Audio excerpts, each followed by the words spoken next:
네, 안녕하세요. 오늘은 지난 영상에 이어서 조던 김장섭님의 매뉴얼에 ETF를 적용시켜 보도록 하겠습니다. 영상 기다려 주셨던 분들이 꽤 계셨는데 늦게 올려서 정말 죄송합니다. 오늘이 아마도 조던 매뉴얼로 테스트하는 마지막 영상이 아니지 않을까 싶습니다.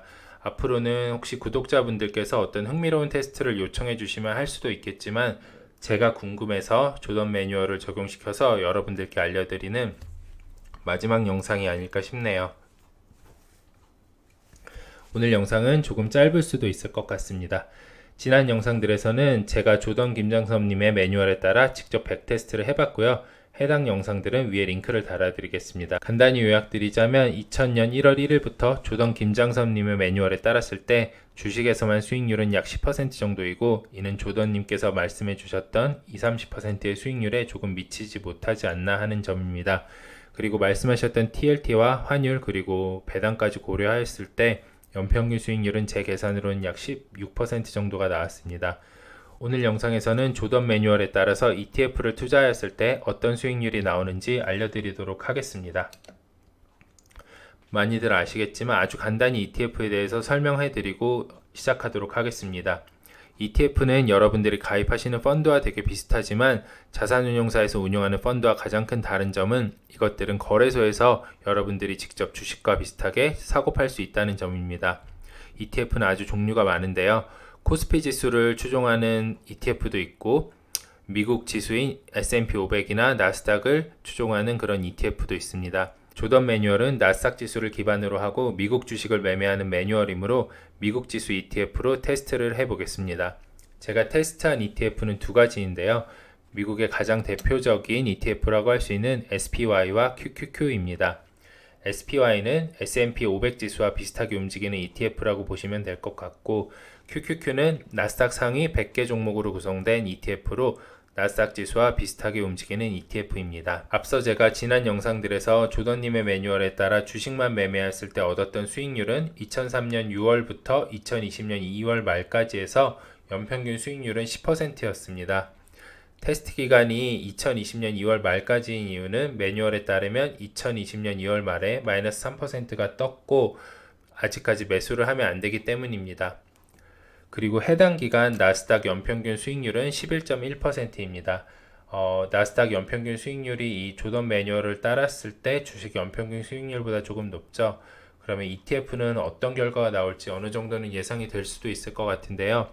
오늘 테스트에서는 ETF를 조던님의 매뉴얼에 따라서 매매를 하는 경우와 그리고 그냥 매뉴얼을 따르지 않고 장기 보유를 하였을 때 수익률까지 비교를 해 드리도록 하겠습니다. 자, 그럼 첫 번째로 SPY, S&P 500 지수를 트래킹하는 SPY ETF의 수익률부터 보여드리도록 하겠습니다. 조던님의 매뉴얼에 따랐을 때 연평균 수익률은 약 5.2% 정도가 나오고요. 매뉴얼을 따르지 않고 테스트 기간 첫날에 매수를 한 후 마지막 날까지 보유하였을 때 연평균 수익률은 7.4%가 나왔습니다. 해당 기간 S&P 500의 연평균 수익률은 7.5%로 당연히 그 매뉴얼을 따르지 않았을 때의 7.4%의 수익률과 비슷해야 되겠죠. 네, 그리고 ETF는 구성 종목을 반영해서 배당을 지급하는데요. SPY의 연평균 배당률은 1.85% 정도입니다. 각 수익률에 1.85% 정도를 더해서 생각하시면 될 것 같습니다. 자, 그러면 나스닥 지수 100개의 종목을 기반으로 하고 있는 QQQ를 살펴보도록 하겠습니다. QQQ로 테스트를 하였을 때 조던 매뉴얼을 따랐을 때 연평균 수익률은 약 8.7%가 나옵니다. 그리고 매뉴얼을 따르지 않고 해당 기간에 첫날에 매수를 해서 마지막 날까지 보유하였을 때 연평균 수익률은 12.8%가 나옵니다. 그리고 해당 기간 나스닥 연평균 수익률은 11.1%네요. QQQ가 상위 100가지 종목을 기반으로 하고 있기 때문에 나스닥 안에서 수익률이 더 높은 종목들이 더 많이 있겠죠. 그래서 나스닥 평균 수익률보다 QQQ의 평균 수익률이 더 높게 나옵니다. 그리고 QQQ는 아무래도 테크 기업 위주다 보니까 배당률은 낮은 편입니다. 배당률은 약 0.75% 정도입니다. 이걸 합친다면 약 13.5%의 연간 수익률을 기대할 수 있겠네요. 자, 정리하도록 하겠습니다. 제가 2000년부터 백테스트를 해봤고요. 매뉴얼을 따랐을 때 최초 매수일은 2003년 6월 2일이 돼야 되고 매도일은 2020년 2월 24일이 됩니다. 그리고 5월 30일 현재에는 주식은 들고 있지 말아야 합니다. 해당 기간 나스닥 연평균 수익률은 11.1%이고요.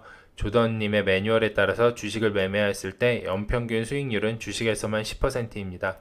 개별 종목 대신 지수를 추종하는 ETF로 테스트하였을 시 SPY의 경우 조던님의 매뉴얼을 따랐을 때 연평균 수익률 약 5.2%, 배당을 포함하였을 때는 7%, SPY로 조던님의 매뉴얼을 따르지 않았을 때는 연평균 수익률 약 7.4%, 배당 포함 시 9.2%, 그리고 나스닥 100개 종목을 기반으로 하고 있는 QQQ를 조던님의 매뉴얼에 따라서 매매하였을 때 연평균 수익률은 약 8.7%, 배당 포함 시 9.4%, QQQ를 조던 매뉴얼을 따르지 않았을 때 연평균 수익률은 12.8%, 배당 포함 시 약 13.5%가 나옵니다.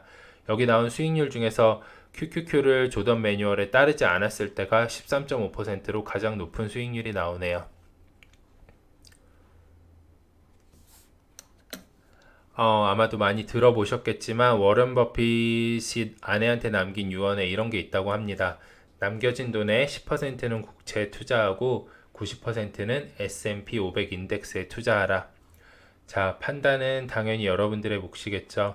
조던님이 말씀하셨던 20-30%의 연평균 수익률을 올리기 위해서는 이자율도 예측할 수 있어야 하고 환율도 예측할 수 있어야 합니다.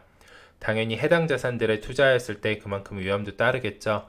하지만 ETF는, 그리고 특히 ETF는 투자 경험이 많지 않은 투자자들에게도 어떤 장기적으로 보유를 한다면 크게 위험하지 않은 투자처가 될 수 있다고 생각합니다. 네, 그럼 앞서 말씀드렸듯이 조던님의 매뉴얼로 테스트하는 영상을 만드는 건 아마도 마지막이지 않을까 싶네요. 혹시 더 테스트해보고 싶은 게 있으시면 댓글로 남겨주시기 바랍니다.